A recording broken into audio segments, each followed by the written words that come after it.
In this video, you're going to learn how to survive Shark Tank and fund your startup. So what are you going to get? Well, you're going to get 29 questions to survive Shark Tank and fund your startup. And there are the 29 questions. You can download them in the link below. This is Andrew Stotz of A Stotz Investment Research. So let's get started. So what qualifies me to teach you this? Well, I was a #1 rated equity analyst and 2-term president of CFA Society Thailand. I've been investing all my life, and I've been involved in 5 startups. Those are the 5, and I'm the host of my Worst Investment Ever podcast, and that podcast is where we interview people who have lost a lot of money. So I've also been teaching presentation for decades through my course, Become a Great Presenter, Increase Your Influence. And I've judged many startup pitches in real life, as well as being a judge in case competitions. In fact, the videos that you're going to see, the clips that I got here, come from the SCG Bangkok Business Challenge at Sasin. It's the 20th year right now, in fact, of Asia's longest running global student startup competition. And there's me. And here's me with the awards from those presentations that I listened to and judged. So let's get into it. First, we're going to talk about trust, then idea, then market, then revenue, execution, funding, financials, valuation, exit, and then risks. Let's start with trust. So what do I mean by trust? The first question you have to be able to answer is, how many startups have the founders been involved in? You see, employees going from working in a big business to a startup is usually a disaster because startups have almost no resources compared to a big business. If no one on your team has worked in a startup, then you need to find an advisor, for instance, that has that experience. Now, let's go into the second question. And with the second question, you're going to see a little video of the question I'm asking one of the teams.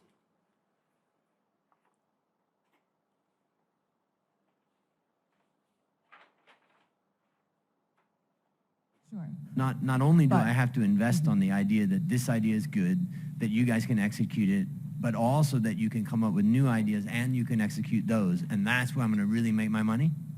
No. Model and plan. No. And can you, since the software is the key, or a major key, in 1 minute, can you explain your skills in software?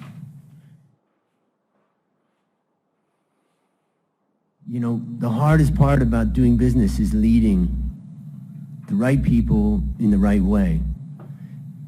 Can you tell me something about yourself that can give me comfort that you can lead a team? So what I'm digging at in all those is, what level of trust does the founding team convey? You know, business and investing is all about trust. It doesn't matter how good the idea is if the team is not trustworthy. So what have you learned in this section about trust? Well, first, pick team members that have the skill set to add value to your startup. And also, investors look for teams that have the experience in the industry that they're in. And remember, you could start a business in an industry or with a startup that you don't have any experience with. Get an advisor who has that experience involved. Next, let's talk about idea. The question is, how fantastic is the idea?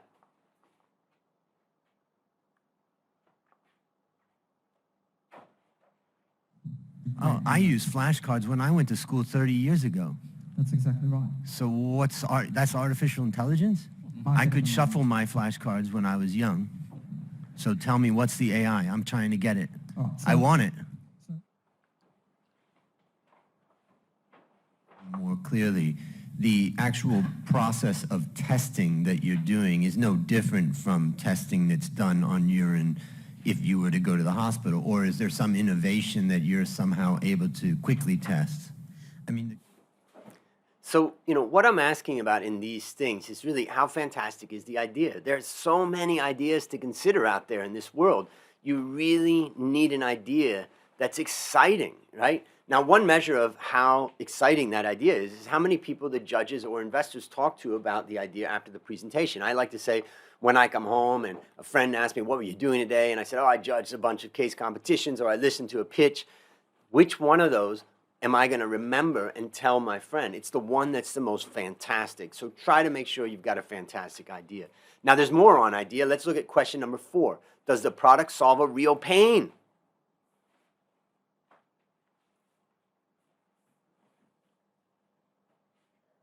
the system. So can I internal combustion engine can and I ask you electric. just to take a big picture perspective for just a moment? Yes. Like, what's the key problem in the industry? For instance, in Thailand.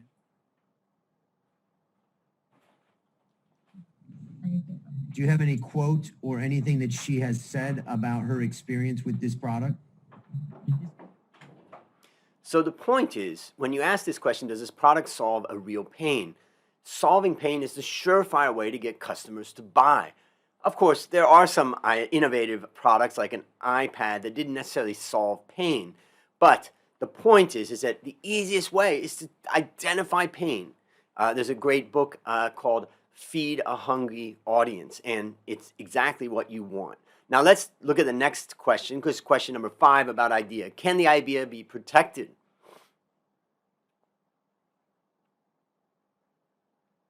Can we go to the Because people have been growing food for a long time, right? And so you're telling me that you're going to get 5 times the yield by doing something. What's that they're not doing, and how can you protect that? So that's it? I get that, and I'm not saying that it's not great, but I'm not detecting where is this real protected thing. That's what I'm sensing, and your patent and that type of protection, the type of thing that it's very hard to see you would be protected for long. Somebody's going to come at it one way or another. So what is your level of comfort about your protection, and what way do you think? So again, can the idea be protected? You want to explain your intellectual property rights, and if you don't have these, then focus on how you're going to scale and grab the first mover advantage. This is a key one. A lot of judges will ask, well, you don't have any intellectual property. Yeah, Jeff Bezos didn't have intellectual property when he started Amazon, but he went fast and hard to build a market. So you can go without intellectual property, but you've got to then show how we're going to scale and have first mover advantage. Let's move on. What proof is there that the product even works?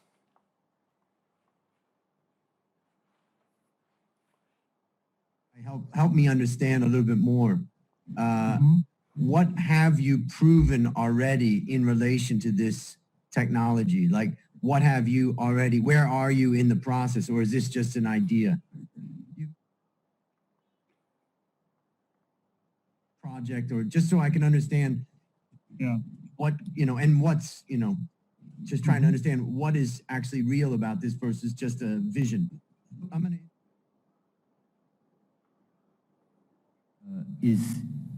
Has production runs been done to understand how it works and tested and all that? Just give me an idea of where you're at with that.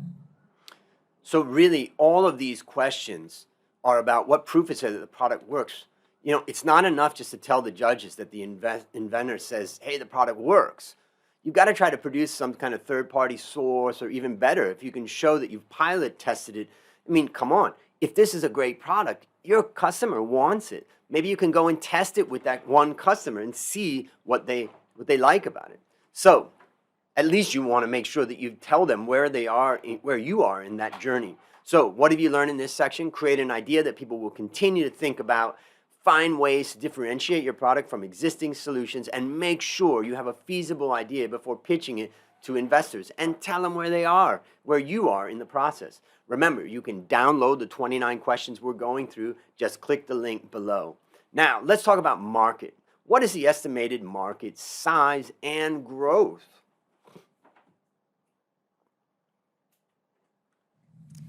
And what level of market penetration do you think you can get by that year? Would you?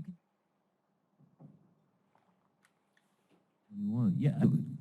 Okay, let me ask it another way. There is an opportunity, yes, for solar panels on top of buildings and houses in India. What is the size of that opportunity? What is that market size? $15 billion, 40,000 megawatt is the target. So you don't want judges like me asking these types of questions about what's the estimated market size and growth. You want to explain that. Now, let's talk a little bit about one way of doing that, and that is looking at TAM, SAM, SOM. TAM is the total addressable market. SAM is the served addressable market. and sum is the share of market. Now, there's many different ways. I've seen a lot of different people talk about it in different ways, so I'm going to explain the way it makes sense to me. Let's talk about TAM for a second. It's the total market demand for a product or service. TAM tries to show if there's like massive upside. You know, if you look at Uber as an example, it started in a little city in America, it expanded to other cities, and then eventually it expanded around the world. And that's a massive market. So that TAM is kind of the potential out there. And then also, for many businesses, this is more of a theoretical number because they're never going to access that full TAM. But if that number is huge, then it could imply that there's massive potential, like in this case of Uber. Now, also, let's look at an example. Let's say you have a business idea to start a wheelchair walkers business. It's a business where people walk together with those people who are in wheelchairs. Now, the TAM, well, there's 100 million people in the world who use wheelchairs. Boom, there it is. The TAM is massive, 100 million people. Of course, that doesn't mean you're going to get all of them. So now let's look at the SAM, or the addressable market. And here we can see is the segment of the TAM that's targeted by your product and services, which is within your geographical reach. It's often called the reachable market too. And if you're successful with your initial SOM that we're going to talk about in a second, you may widen this. So let's continue on with SAM here. SAM can be segmented by geography, demographics, psychographics, and also economics. So, and those could also be broken down into different levels too. And so, let's look at some example. Here's some wheelchair walkers, SAM. Here's a SAM. How about there's 4 million wheelchair users in Asia?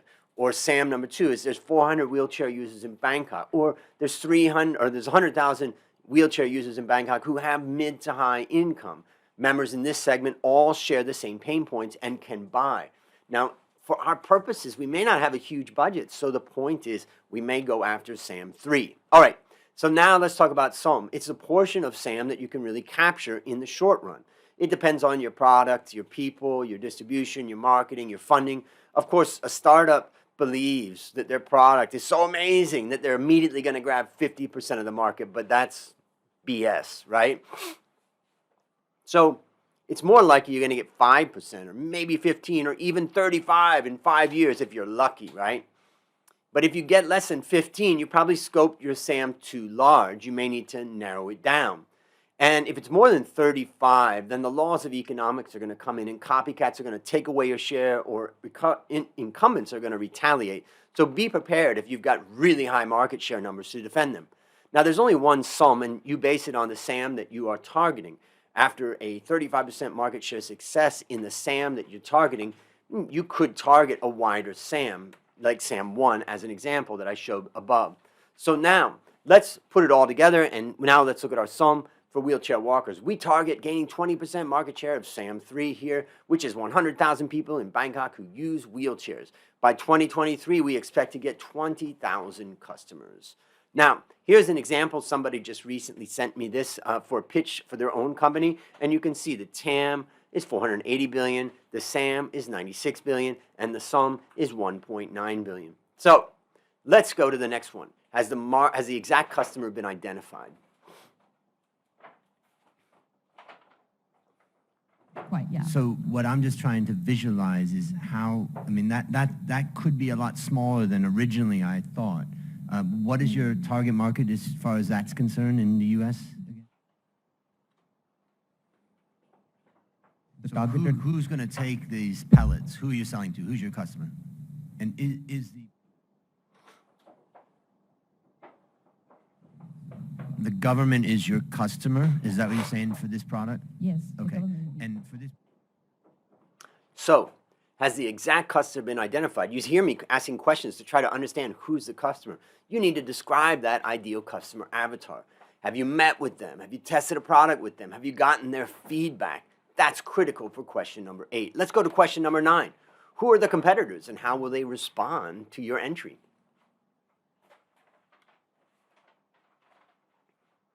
Going to be when the competitor comes in and they go to China, they make it at a fraction of your cost.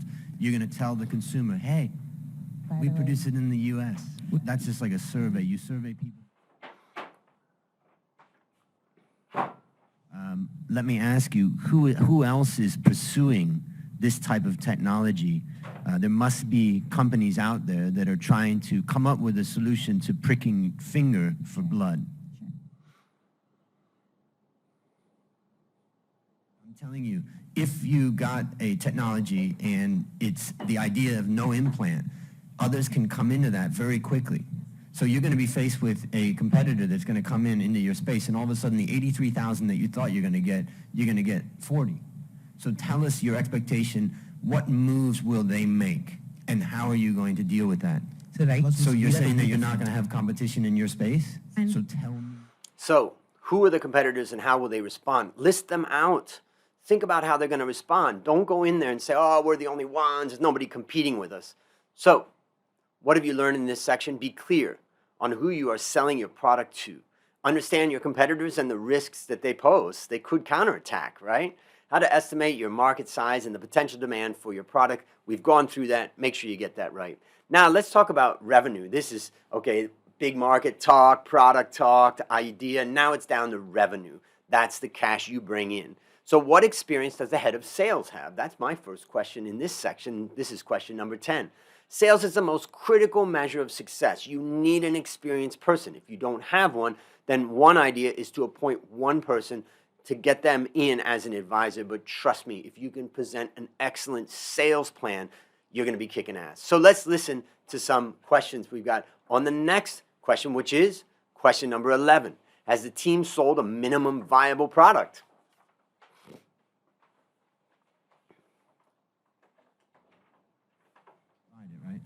Sorry, I can spend $18 to put this in my toilet and log into your app and get a test that may not be perfectly FDA approved, but gets to a minimum level. Why wouldn't you just sell that?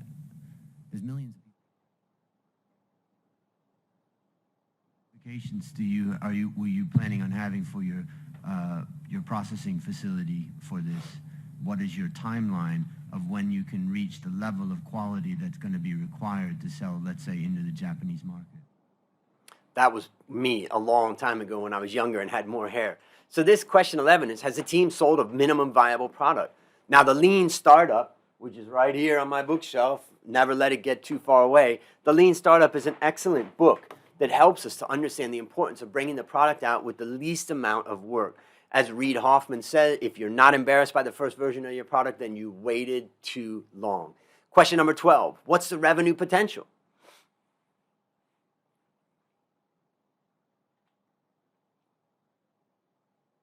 What is the percent of the new product in the last year of the revenue?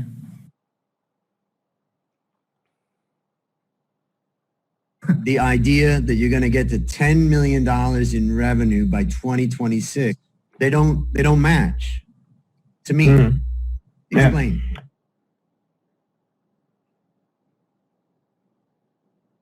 When do you expect to start getting revenue if things work according to plan?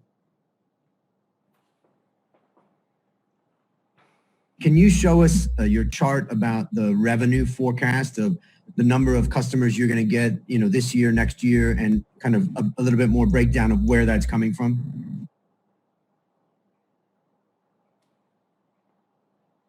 The question I have is that you go from, let's say, 3 million roughly in revenue in 2021 up to about 30 million. It's not bad, but I would think that if the demand is so strong, wouldn't it be a much higher number? You see, investors, they want to know what's the revenue, the potential. They don't want to invest in something that's not going to grow. Think price times quantity. If you can explain the revenue potential only, forget about profit, just the revenue potential very beautifully, very clearly, that's going to sell the judges. Remember that revenue is proof of concept. If your revenue potential is small, then you may have just a hobby, and no investor wants to invest in a hobby. So make sure you've got a big revenue potential and that you can explain it year by year as you expand into different products, different markets, and you get higher quality sales or higher volume of sales. Next question 13, what is the price setting process for the product?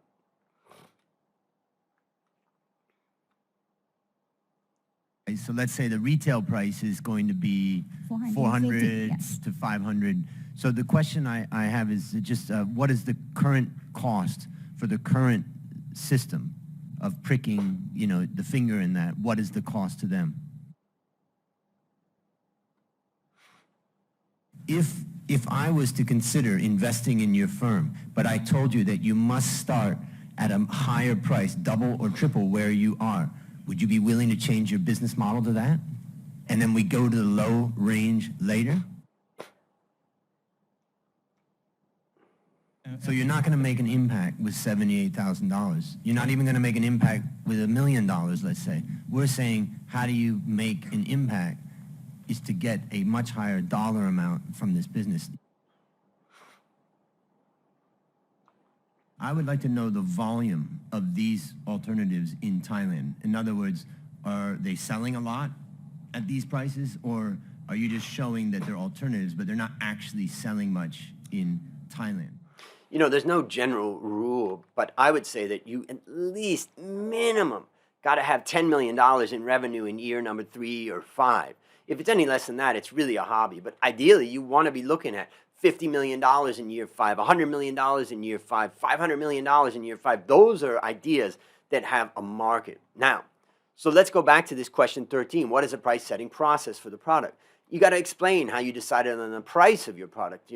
Also, what's your ideal customer avatar's current cost of solving that problem? Your cost of actually creating your product may be small, but if the problem is so painful that they'd pay a high price to solve it, you may set a very high price. Take the judges, take the listener through that process. Let's go to question 14. What are the exact sales volume targets? What's the level of sales that you're expecting in year 1 or year 2? Can we see that? Yes. This is our sales growth. Just as the slide shows, in the strong winds, even turkeys can fly. So I'd like to understand a scenario analysis. For instance, if your 2018 number is much less, let's say it's close to 2017, right? You're doing okay, you're getting started, but it doesn't go as fast and hard as you expect there. Then if you do that, what happens to the IRR or the NPV of this company?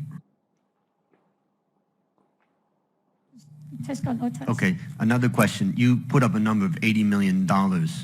I doubt that very, very much. Can you tell us the source of that data? That particular company, Munching Box, and the lady that you saw, she started that business and was delivering organic vegetables here in Thailand. I ordered for a while and I stopped. I'd love to know where she's at. I've got to follow that up. So what are the exact sales targets? Forget about long term. Just tell us your nearest term revenue targets. Like, explain your expectation of the progression of your sales. Enjoy it, right? Now, what have you learned in this section? Your idea needs to have a viable revenue potential in order to attract investors. And you got to make sure to have clear current sales targets. And you want to understand your ideal customer and set the right price for them. Let's move on to execution. How do you execute this idea? What experience does the head of operations have? This is question 15. See, execution is more valuable than an idea.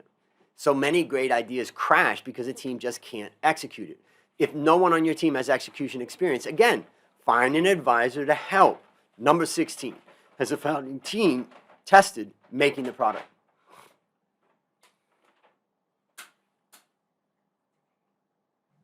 Can you talk about the operations? How are you manufacturing? When you get up to 1,000 a day, 5,000 a day, something like that, how are you going to handle that? So I understand, just describe your operation. Like, you're going to deliver this product to your customer. What is the method of manufacturing, or how, or are you just licensing the material?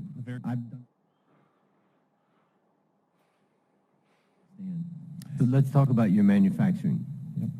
So where is that going to be? Where is the actual manufacturing going to happen? Well, how much? So, has the founding team tested making the product? It's best to have at least a prototype to show the judges. Try to find a way that you can do some kind of small-scale production run or a mock-up. You should show that you're also in contact with the potential manufacturers. Question 17. What is the founding team's industry experience?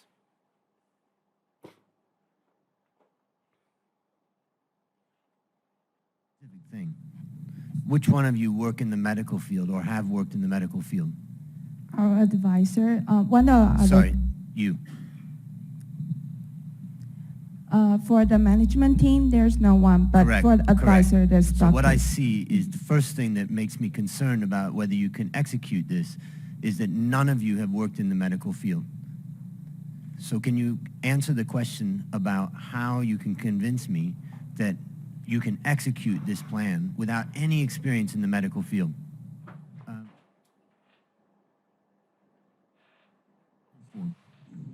So let me just ask one other question. You talked about Dr. Patricia. I just wanted to understand, how does she know it works? In other words, if it's 20 years, how does she know? How long has she been seeing the results for? And Would you consider starting internationally rather than in Thailand? Yes. Why am I asking? Because I want to understand whether you, as a management team, have the capacity Yes. to grow this business. Yes. Now, I want to go back to the first team, I believe it was Taiwan, where they started off by saying, we don't have manufacturing experience, but our advisor does.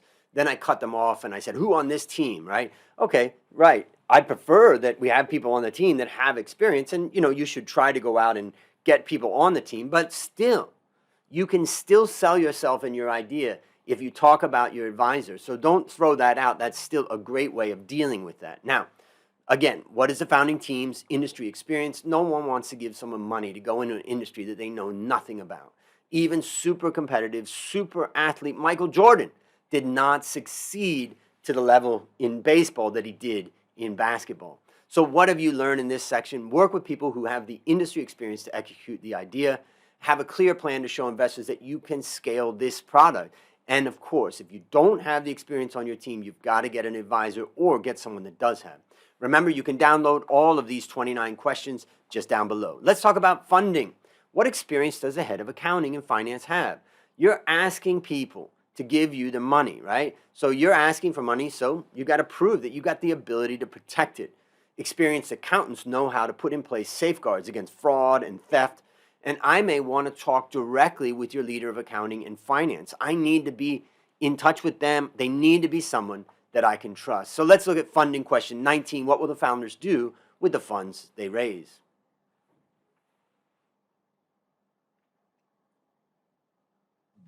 So you're already spending $2 million right now. Is that what you're saying? Yes. And so you're going to run out of that at some point, and you need 1.6 million to carry you Yes. through the rest of the clinical trials. Exactly. Yes.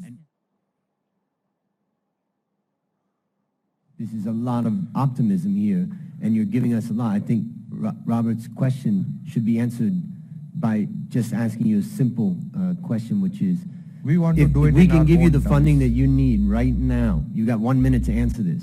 If we can give you the funding that you need to get this to be licensed by one of these companies that already has the distribution network, everything, You will would you create- be willing to accept No. that? have you considered, are you needing to raise more capital as you expand? What is the demands on, funding going forward?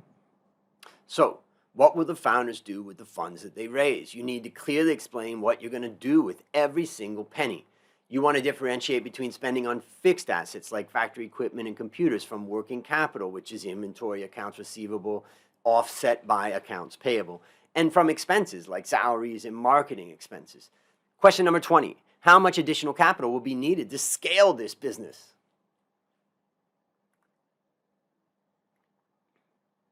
1.6 million. So how much money do you need then to go from that point when you've got approval to actually scale it up to sell the millions of units that you're talking about selling? Okay, so, and really what we're talking about is you're still in the proof of concept stage. But once you do that, let's just say that you do that and you're successful, then the business will take off. Will you need more financing at that time, or will that 500,000 and the money that you have be enough? That will be. It seems like it's not like it's an extended 3-year, 5-year, because it's a class 1 device. And it's not a complicated device. It could be made pretty easily. If I was willing to put in, let's say, 1 million rather than, I think it's 6 million you're asking for, correct? Can you do 1 it with million. 1 million? So how much additional capital will be needed to scale the business? Some businesses, it makes sense to have 2 tranches, but for most it doesn't. Like, let's just say that it's a drug, and you've got to go through clinical trials before you can actually sell it. And you cannot sell it and move to sales until you pass and got FDA approval.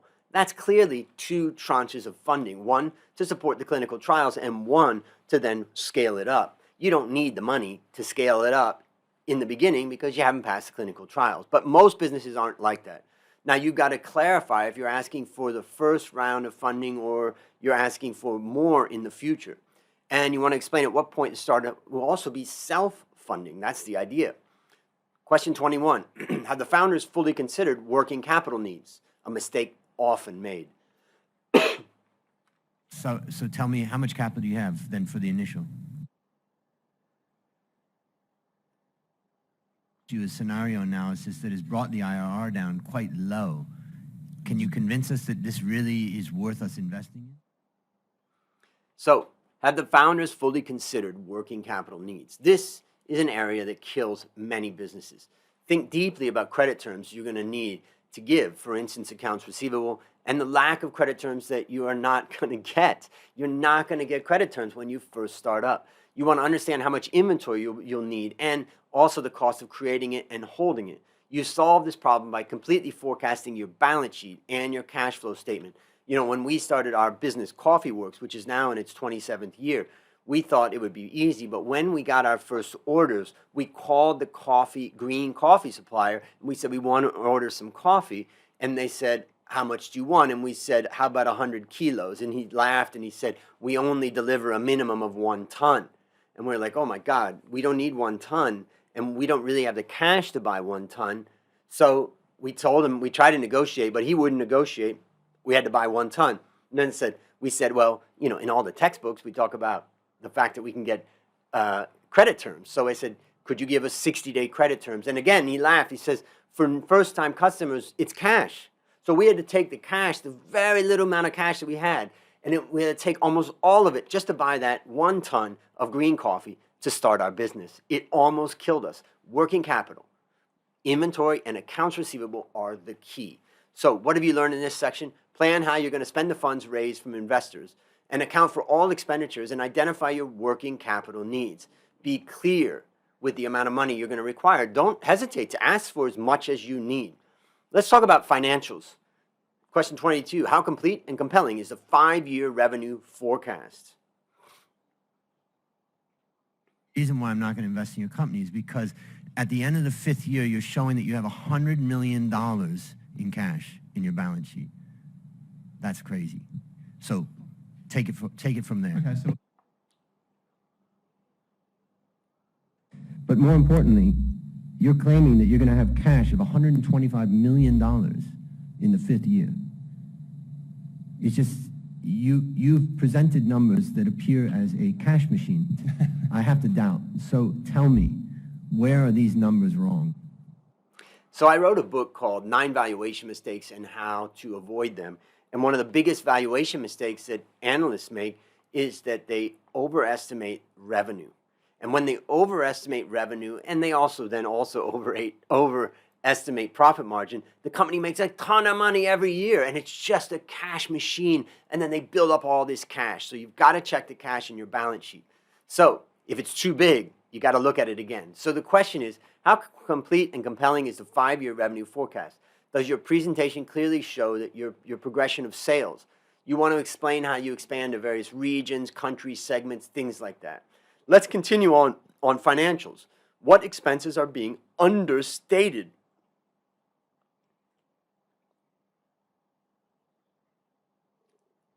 How about this?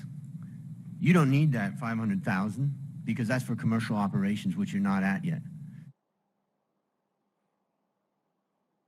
So there's a So my large question is aftermarket. this. It seems like if that's the case, then you're going to get some inventory from them, some product that you're then going to install onto by retrofitting. But I'm looking at your balance sheet and there's only cash and fixed assets. I don't see any inventory.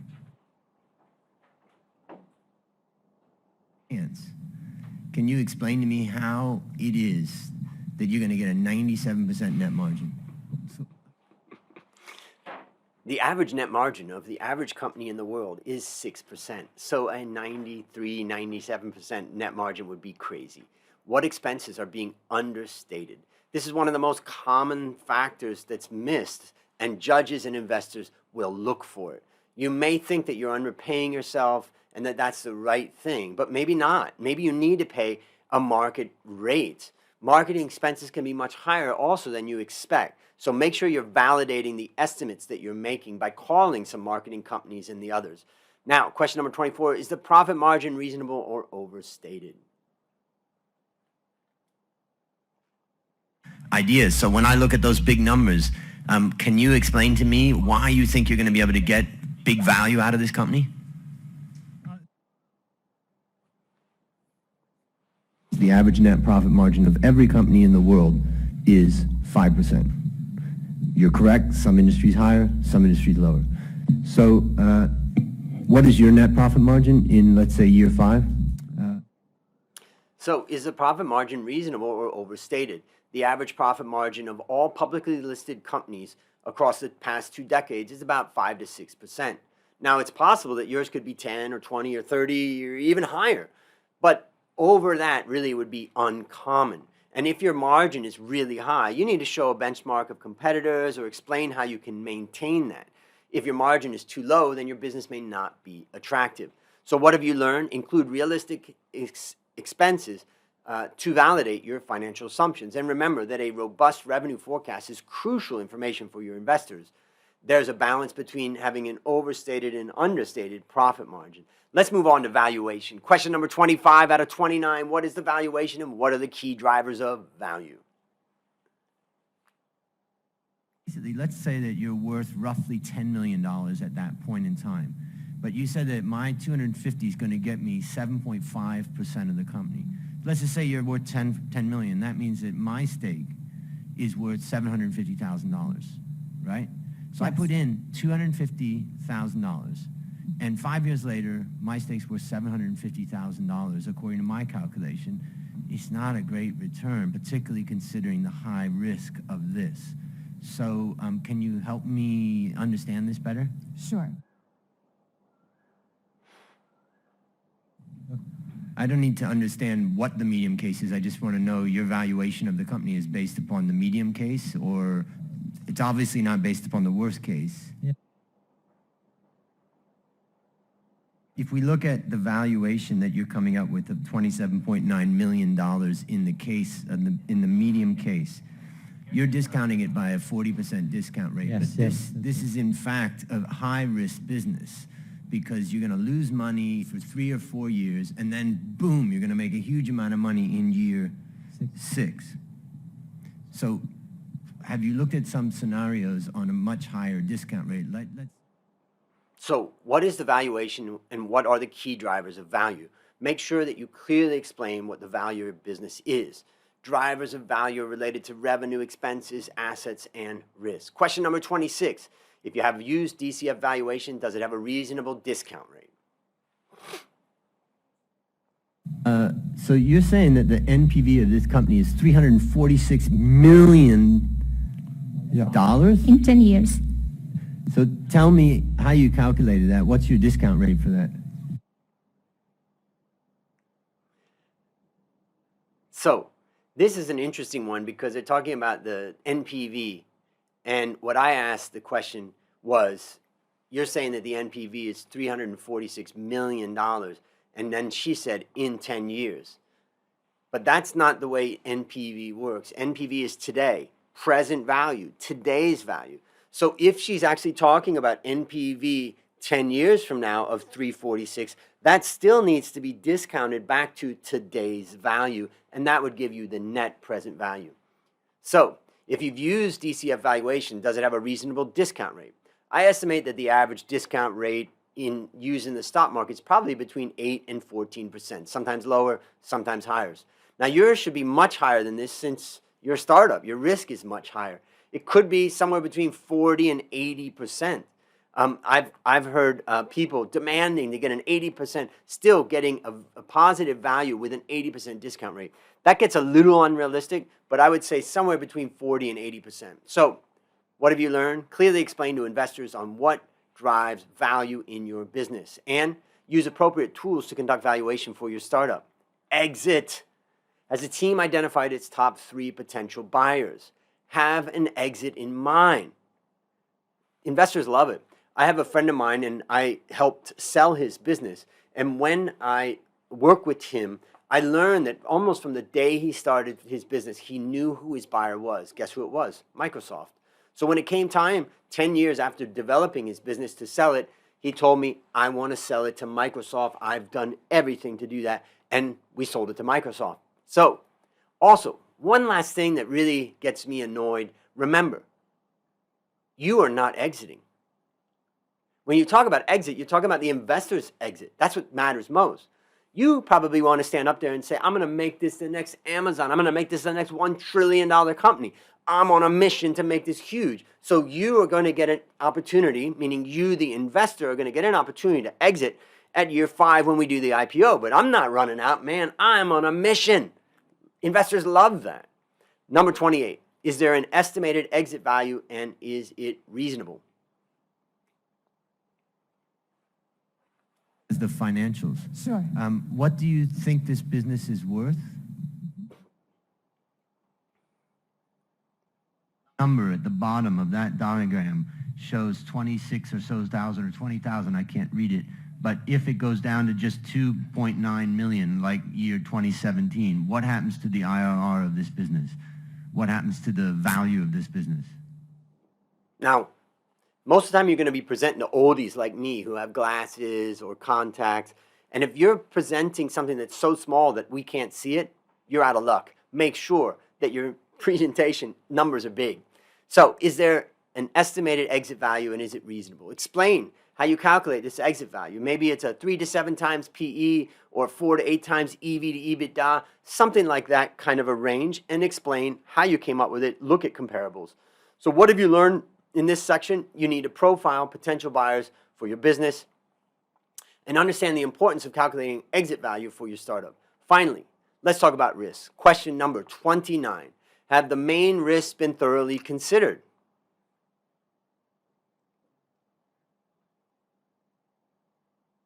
So I put in $250,000, and 5 years later, my stakes were $750,000, according to my calculation. It's not a great return, particularly considering the high risk of this. So can you help me understand this better? Sure. I know nothing except what you say. I want to invest in this. What is it? What is it that can help me to assess the risk, to understand whether this is really going to work or not? Or is this just a bet? What risk are we subject to as we put our money in and the profit is based upon that, and then it's gone? So, have the main risks been thoroughly considered? Remember, this is risk that your product doesn't work, risk that your pricing was too high in your model, risk that your competitors respond, risk that you can't deliver, many, many other risks. Okay, what have you learned in this section? Product, pricing, competitor response are just some of the main risks that you're going to face. You want to address these and other risks when you're pitching your startup. Remember, these are 29 questions that you can get in the link below. Just download them and follow them. And this, ladies and gentlemen, is how you survive Shark Tank and fund your startup. Good luck.